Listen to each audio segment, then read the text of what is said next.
د افغانستان د لیتیمو تړون له ایلن ماسک سره افغانستان لیتیم ایلن ماسک او د راتلونکي کیلي بشپړ جزئیات په ویډیو کې تر پایه وګورئ.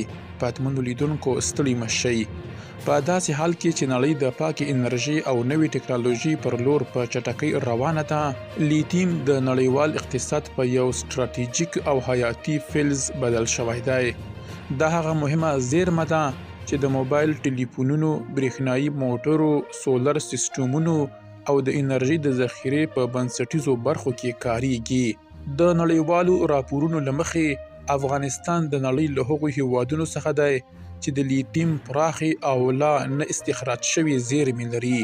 ان ځینې شنونکي د لیتیم سترې زیرمې لرونکی هیواد بولي. د همدې ارزښت له امله په وروستیو کې دا بحثونه ډېر شوي چې که افغانستان وکولی شي د نړیوالو سترو ټکنالوژیکو شرکتونو لکه د ایلن ماسک اړوند شرکتونو سره هوښیار او ملي محوره اقتصادي قراردادونه وکړي، نو دا به د هیواد د اقتصاد لپاره یو بنسټیز بدلون رامنځته کړي.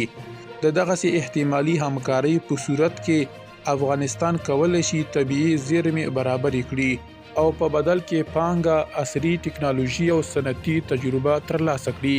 اقتصادي کارپوهان ټینګار کوي چې د لیتیم ارزښت یوازې په خام استخراج کې نه دی، بلکې اصلي ګټه هغه وخت رامنځته کیږي چې پروسس، فابریکې او د ارزښت زنځیر دننه په هیواد کې جوړ شي. که دا بهیر په سمه توګه مدیریت شي، نو کولی شي د سړکونو، برېښنایي شبکو، صنعتي پارکونو او د کارموندنې په برخه کې مهم فرصتونه رامنځته کړي، په ځانګړي ډول د ځوانانو لپاره. خو شنونکي خبرداری هم ورکوي چې بې شفافه او ناسم قراردادونه کولی شي د اقتصادي فرصت په ستونزه واړوي.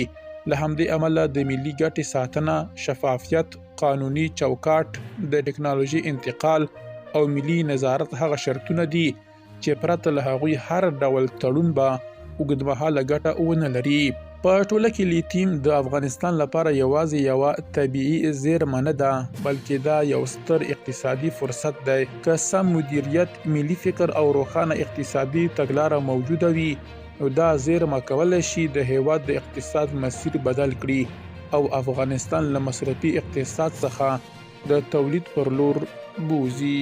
درنو لیدونکو، له ملتیا مو مننه.